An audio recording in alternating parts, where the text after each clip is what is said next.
Assalamualaikum warahmatullahi wabarakatuh. Nama saya Dr. Daniel Shah, SAMH, dosen tetap Fakultas Hukum WISU. Saya mulai mengajar di Fakultas Hukum WISU sejak tahun 2018 sampai dengan saat ini.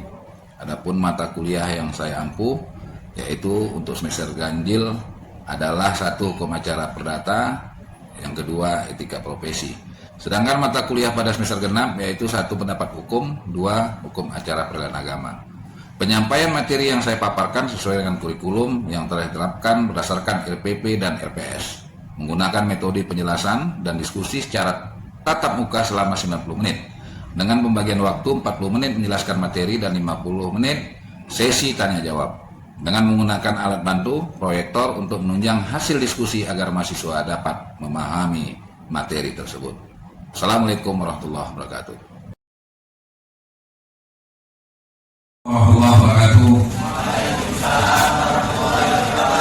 Selamat pagi, salam sejahtera bagi kita semua.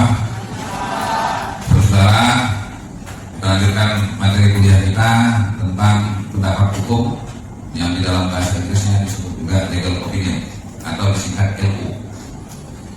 Mungkin saudara pernah juga melihat atau di TV juga namanya LO itu adalah legal opinion, pendapat hukum.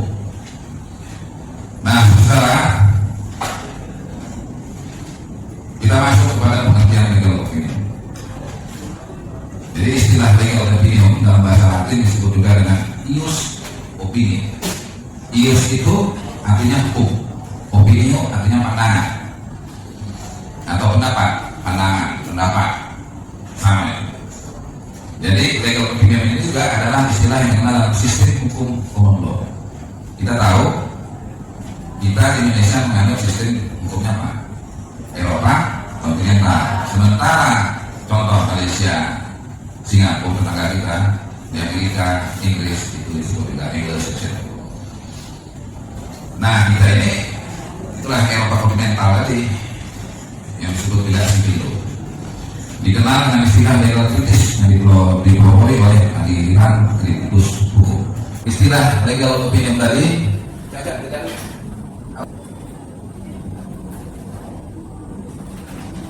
saudara, kita lanjutkan lagi. Istilah legal opinion atau disingkat LO dalam bahasa Latin disebut dengan ius opinio. Ius artinya hukum dan opinio artinya pendapat atau pandangan. Legal opinion dalam istilah yang dikenal dalam sistem hukum common law atau Anglo-Saxon.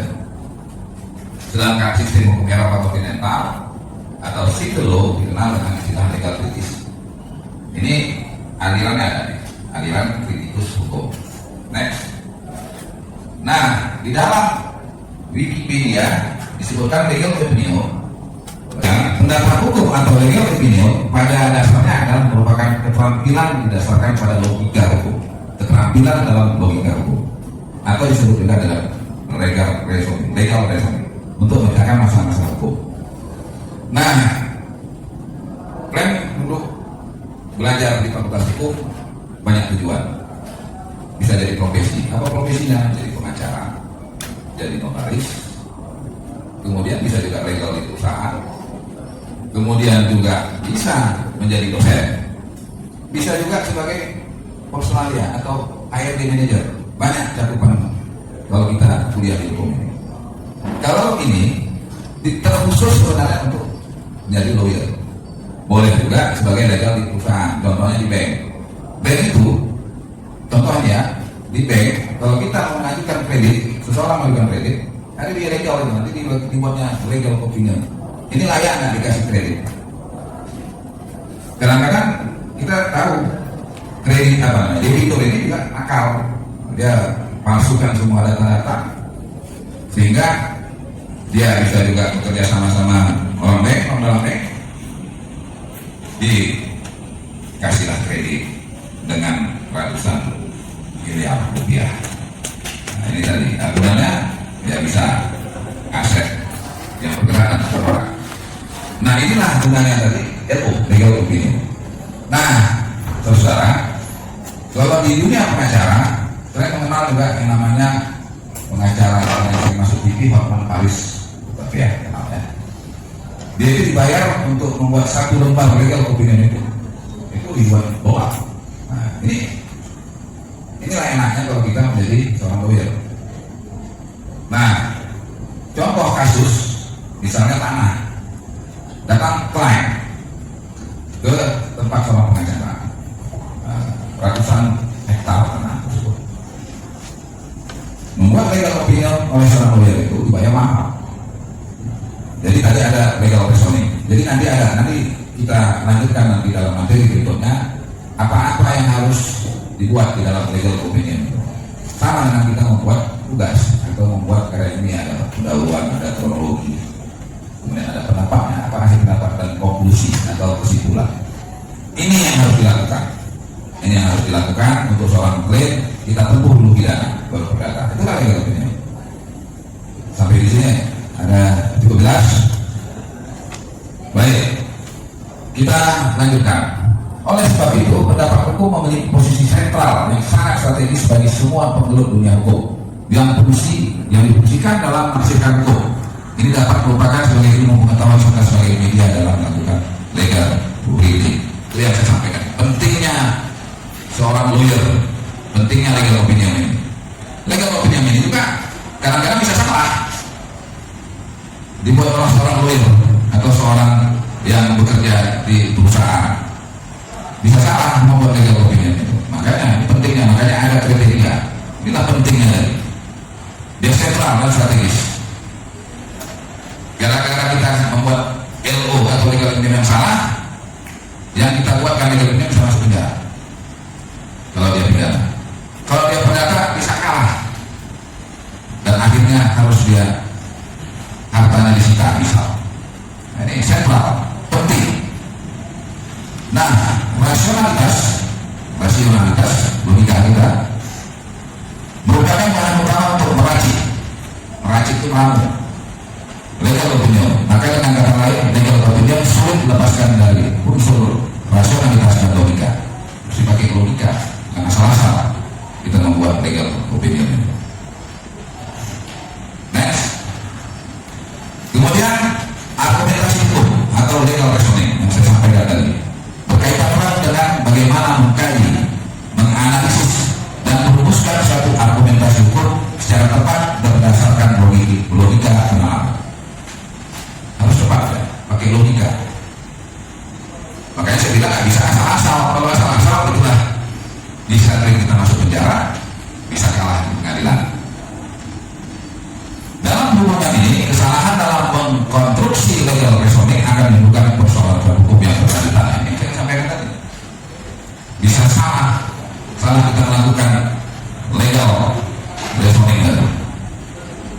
Nah, kita mengetahui di Indonesia ini carut marut penegak hukum saat ini merupakan salah satu dari kesalahan penegak hukum dalam konstruksi argumen hukum, seperti adanya kekurangan jasa, ketidakadilan yang dirasakan masyarakat terhadap putusan hakim. Kita mengetahui kalau nggak puas kita di tingkat pengadilan negeri, kita bisa banding. Nah, baik, saya rasa ini aja yang dapat saya sampaikan. Nanti kita lanjutkan materi selanjutnya minggu depan. Mohon maaf atas kesalahan atau kesilapan. Kita Taufik Hidayat. Assalamualaikum warahmatullahi wabarakatuh.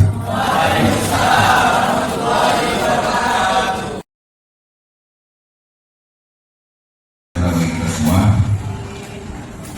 saudara, pagi hari ini kita melanjutkan kuliah hukum acara perdata, membahas tentang beracara di pengadilan. Mata kuliahnya hukum acara perdata. Seperti kita ketahui bahwa kalau ada pihak yang keberatan tentang masalah keperdataan, apa itu? Tentang piutang, kemudian tentang warisan, kemudian tentang uang prestasi. Ketika ada pihak yang keberatan, bisa melakukan keberatan ke pengadilan. Sekarang sudah ada aturan baru di pengadilan tentang ekor. Ekor tentang pendaftaran online. Jadi ketika para pihak atau penggugat mau melakukan gugatan ke pengadilan, tidak perlu datang ke pengadilan, cukup daftar melalui website pengadilan di mana perkara itu atau tempat domisili si penggugat atau si tergugat, maka cukup dengan pendaftaran melalui website PN setempat dan juga membayar biaya hukum surat kuasa untuk membayar biaya perkara ke T. Jadi nggak perlu kita datang ke pengadilan. Apa gunanya? Gunanya untuk menghindari itulah dia tentang gratifikasi dari itu suap menyuap misalnya antara pihak yang berperkara dengan yang akan memutus, contohnya hakim atau panitera. Nah, saudara, ketika setelah didaftarkan maka keluarlah nanti nomor perkaranya, sehingga baik nanti yang sebagai penggugat itu akan menerima surat panggilan sidang maupun si tergugat. Ditentukan hari sidangnya, maka sidang. Apa langsung ke pokok perkara? Tidak. Ada tahapan di pengadilan. Apa itu tahapan di pengadilan? Yang pertama, nanti hakim akan membuka persidangan dan memanggil kedua belah pihak yang berperkara. Apabila tidak hadir pertama, maka akan ada panggilan kedua. Kalau seandainya juga nanti pihak tergugat tidak datang, maka ada panggilan ketiga.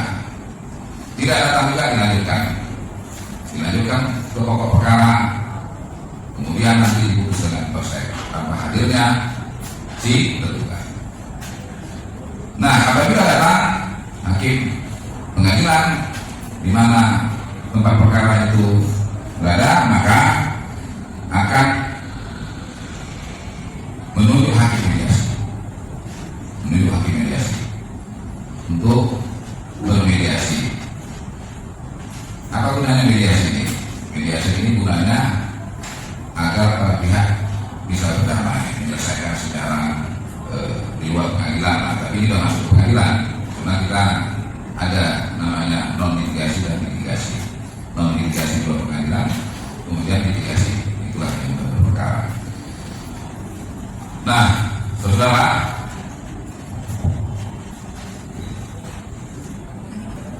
mediasi itu berjalan dan tercapai kesepakatan selesai perkara dengan untuk perkara pokok. Panitera atau pengadilan akan membuat berita acara perdamaian. Apabila lanjut, maka masuklah ke pokok perkara. Hakim mediasi akan menyampaikan berita acara kalau ini mediasi gagal dan lanjut ke pokok perkara. Setelah itu, maka akan ditentukan hari persidangan untuk membacakan gugatan dari si penggugat. Nah, di dalam prakteknya, di dalam hukum acara perdata memang dibacakan, tapi hakim akan menyampaikan apakah ini dibacakan atau pihak si tergugat mengatakan tidak perlu dibacakan lagi, maka si penggugat akan menyerahkan gugatan itu kepada si tergugat.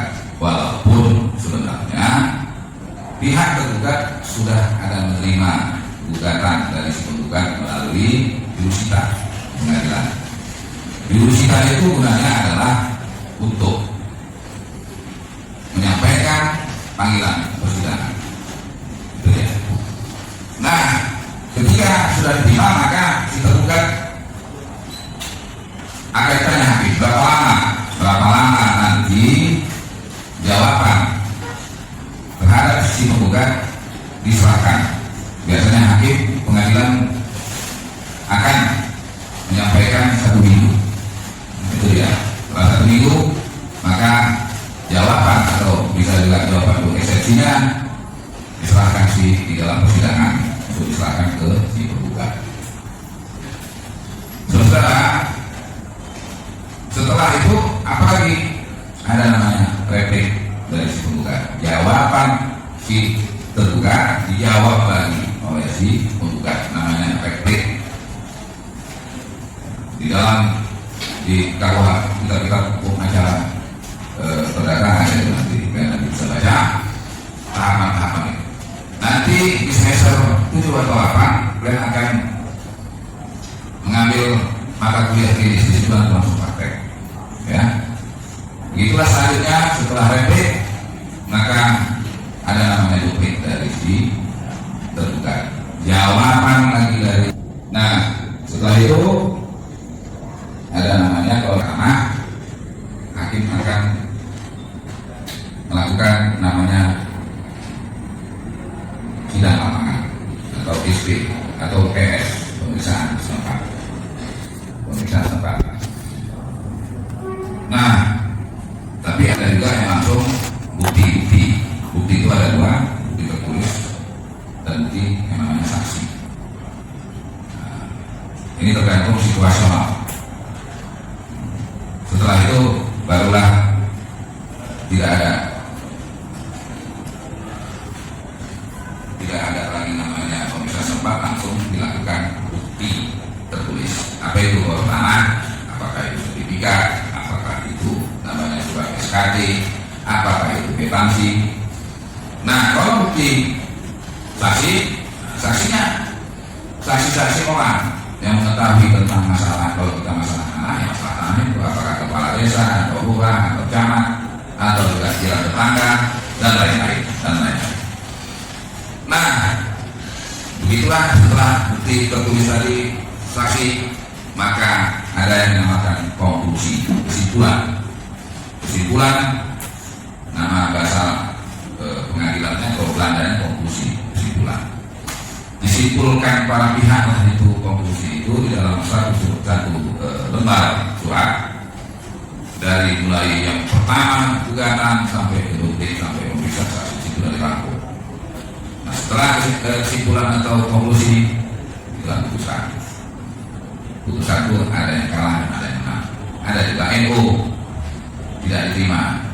Nah, NO ini bisa digugat kembali karena kalau NO itu ada syaratnya untuk menggugat karena kurang bukti, kurang pihak, kemudian masalah kompetensi, itu dia. Baik, saya rasa itu aja untuk materi kita pada pagi hari ini. Nanti kita lanjutkan ke materi berikutnya. Saya sudahi dari Taufiq Hidayah. Assalamualaikum warahmatullahi wabarakatuh.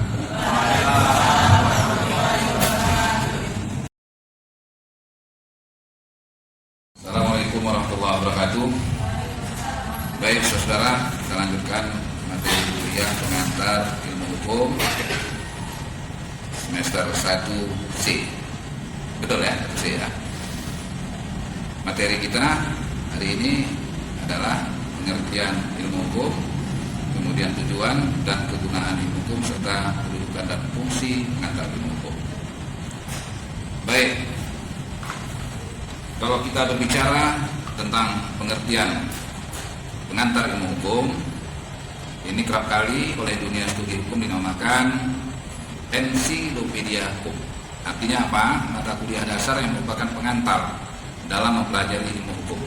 Jadi ini adalah dasar awal dalam mempelajari ilmu hukum. Dapat pula dikatakan bahwa pengantar ilmu hukum merupakan dasar untuk pelajaran lebih lanjut dalam studi hukum yang mempelajari pengertian-pengertian dasar, gambaran dasar tentang sendi-sendi ilmu hukum. Saudara, tujuan pengantar ilmu hukum itu adalah menjelaskan tentang keadaan inti dan maksud tujuan dari bagian-bagian penting dari hukum serta perkalian antara berbagai bagian dengan ilmu pengetahuan hukum. Adapun kegunaannya adalah untuk dapat memahami bagian-bagian atau jenis-jenis ilmu hukum lainnya. Saudara, sementara kedudukan pengantar ilmu hukum merupakan dasar bagi pelajaran lanjutan tentang ilmu pengetahuan dari berbagai bidang hukum. Sedangkan kedudukan dalam kurikulum Fakultas Hukum adalah sebagai mata kuliah keahlian dan keilmuan. Oleh karena itu, pengantar ilmu hukum berfungsi memberikan pengertian-pengertian dasar baik secara garis besar maupun secara mendalam mengenai segala sesuatu yang berkaitan dengan hukum. Selain itu, saudara, pengantar ilmu hukum juga berfungsi pedagogis, yaitu menumbuhkan sikap adil dan membangkitkan minat dengan penuh kesungguhan untuk mempelajari ilmu hukum. Nah, saudara, kita mengetahui ilmu bantu pengantar ilmu hukum itu adalah terdiri dari sejarah hukum, sosiologi hukum, dan antropologi hukum. Apa itu sejarah hukum? Sejarah hukum adalah suatu disiplin hukum yang mempelajari asal-usul terbentuknya dan perkembangan suatu sistem hukum dalam suatu masyarakat tertentu dan membandingkan antara waktu yang berbeda karena dibatasi oleh perbedaan waktu. Ini sejarah hukum. Sedangkan sosiologi hukum yaitu suatu cabang ilmu pengetahuan yang secara empiris dan analitis mempelajari hubungan timbal balik antara hukum sebagai gejala sosial dengan gejala sosial lainnya. Ini menurut pendapat Sarjana Sarjono Sukamto. Sementara antropologi hukum yaitu suatu cabang ilmu pengetahuan yang mempelajari pola-pola sengketa dan penyelesaiannya pada masyarakat sederhana maupun masyarakat yang sedang mengalami proses perkembangan dan pembangunan atau juga disebut proses modernisasi. Ini pendapat dari Sarjana Charles Winnick. Kemudian ada lagi, selain yang 3 tersebut tadi, ada perbandingan hukum. Perbandingan hukum adalah suatu metode studi hukum yang mempelajari perbedaan sistem hukum antara negara yang satu dengan negara yang lain, atau membanding-bandingkan sistem hukum positif dari berbagai bangsa yang satu dengan bangsa yang lain. Kita mengetahui bahwa sistem hukum di Indonesia adalah sistem Anglo-Saxon atau common law. Sementara kalau di negara yang lain disebut juga Anglo-Saxon. Mana itu Anglo-Saxon sistem hukumnya? Ada Malaysia, ada Singapura, ada Inggris, dan juga Amerika dan negara lainnya. Sementara psikologi hukum yaitu suatu cabang pengetahuan yang mempelajari hukum sebagai suatu perwujudan perkembangan jiwa manusia. Ini didapat dari Purnadi Purba Caraka. Saudara, metode pendekatan mempelajari hukum. Nah, metode pendekatan mempelajari ilmu hukum ada yang pertama namanya metode idealis. Bertitik tolak dari pandangan bahwa hukum sebagai perwujudan dari nilai-nilai tertentu dalam masyarakat, perwujudan nilai tertentu disebut dengan keadilan. Misalnya, menciptakan lingkungan rukun, adil dan harmonis. Dalam bermasyarakat, sikap rukun, adil dan menciptakan keharmonisan sangat dibutuhkan agar terciptanya lingkungan yang nyaman dan tentram. Keluarga merupakan lingkungan terkecil masyarakat yang menjadi agen sosialisasi bagi individu dalam berintegrasi dengan dunia luar. Maka praktek sikap tersebut harus dimulai dari keluarga agar tujuan tersebut tercapai. Itu yang pertama, ya, metode idealis. Yang kedua, metode normatif analitis. Metode yang melihat hukum sebagai aturan yang abstrak. Metode ini melihat hukum sebagai lembaga otonom dan dapat dibicarakan sebagai subjek tersendiri, terlepas dari hal-hal lain yang berkaitan dengan peraturan-peraturan. Bersifat abstrak artinya adalah kata-kata yang digunakan di dalam setiap kalimat. Tidak mudah dipahami, dan untuk dapat mengetahuinya perlu peraturan-peraturan hukum. Peraturan-peraturan hukum itu diwujudkan. Perwujudan ini dapat berupa perbuatan-perbuatan atau tulisan. Apabila ditulis, maka sangat penting adalah pilihan dan susunan kata-katanya. Kemudian selanjutnya metode sosiologis. Metode sosiologis ini adalah metode yang bertitik tolak dari pandangan bahwa hukum sebagai alat mengatur masyarakat. Apa saja nilai-nilai itu? Yaitu nilai agama, budaya, sosial, ekonomi, politik, dan ilmu pengetahuan. Misalnya contoh nilai sosial yaitu tidak merokok di tempat umum, menjaga persatuan dan kesatuan bangsa, menghargai keberagaman suku, agama, ras, dan budaya. Kita mengetahui yang paling bebas merokok itu di Indonesia, apalagi di Medan. Kalau di Singapura kita merokok tidak pada tempatnya, kita didenda. Denda itu bisa dengan denda materi dan juga kurungan. Contoh di Singapura itu memperlakukan apabila ketahuan merokok yang bukan pada tempatnya didenda dengan $200 Singapura, setara dengan Rp2.500.000. Nah, kalau di Medan, ya kita mengetahui di tempat mananya orang tampak kita merokok. Nah, ini dia nilai agama, budaya, sosial, politik, ekonomi, dan pengetahuan. Kemudian menghargai keberagaman suku, agama, ras, dan budaya. Kalau ini memang di Indonesia ini cukup banyak beragam suku, bangsa, agama, ras, dan budaya, tapi rukun. Nah, ini contoh di Medan ini banyak. Kita lihat kalau kita jalan-jalan di jalan Kampung Matras, itu banyak orang keliling. Tapi ada juga di situ masjid, ada di situ juga kelenteng atau juga tempat agama Hindu untuk beribadah. Mencerminkan bahwa Indonesia ini, khususnya Medan, banyak beberapa suku, agama, ras, dan budaya, tapi tidak ada gejolak ataupun ketersinggungan antara agama yang satu dengan agama lain. Contoh merayakan misalnya Maulid, kemudian Pesta Milad, kemudian kalau Natal agama Kristen, Nasrani, nggak ada yang ganggu. Selanjutnya yang keempat adalah metode historis, yaitu metode yang mempelajari hukum dengan melihat sejarah hukumnya. Jadi hukum itu tidak lahir begitu saja, itu didasari oleh hukum-hukum yang telah ada dahulu. Melihat sejarah hukum sama dengan masa lampau dan sekarang. Melihat hukum-hukum di masa lampau sangat diperlukan untuk mengetahui bagaimana sejarahnya hingga hukum yang ada hari ini. Contoh, di zaman Belanda ada KUH pidana karena kita menganut sistem Eropa kontinental. Jadi yang dibuat oleh Belanda. Kalau namanya mencuri di KUH pidana itu masih ada lagi kurungan dan denda Rp25. Makanya sekarang ini sudah rancangan KUH pidana sudah disahkan. Jadi tidak ada lagi yang bayar kalau mencuri bayar Rp25. Dan uang Rp25 itu sudah tidak nampak lagi sekarang. Rp100 aja pun nggak ada, jarang kita nampak. Nah, yang kelima, metode selanjutnya metode sistematis. Metode sistematis ini adalah metode yang melihat hukum sebagai suatu sistem. Hukum sebagai suatu sistem artinya suatu tatanan yang teratur yang berasal dari aturan-aturan hidup dalam bermasyarakat. Hukum juga merupakan tatanan yang di dalamnya terdapat bermacam-macam hukum yang satu sama lainnya berhubungan, terjadi dengan baik dan tidak saling konflik. Sistem hukum ini saling berhubungan, mempengaruhi, melengkapi untuk mencapai tujuan. Misalnya apa? Pada suatu hukum perdana, sebagai sistem hukum positif, komponen hukum yang diciptakan oleh lembaga pemerintah yang berwenang. Putusan peradilan adalah hakim. Kalau namanya kebiasaan dilaksanakan sehari-hari, namanya hukum adat. Nah, ini dia contohnya.